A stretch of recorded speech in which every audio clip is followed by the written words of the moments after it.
সুনীল গঙ্গোপাধ্যায়ের পাহাড়চূড়া। অনেক দিন থেকে আমার একটি পাহাড় কেনার শখ, কিন্তু পাহাড়কে বিক্রি করে আমি জানি না।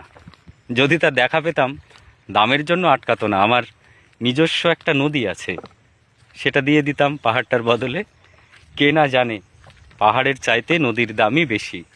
পাহাড় স্থাণু, নদী বহমান, তবু আমি নদীর বদলে পাহাড়টাই কিনতাম, কারণ আমি ঠকতে চাই। নদীটাও অবশ্য কিনেছিলাম একটা দ্বীপের বিনিময়ে।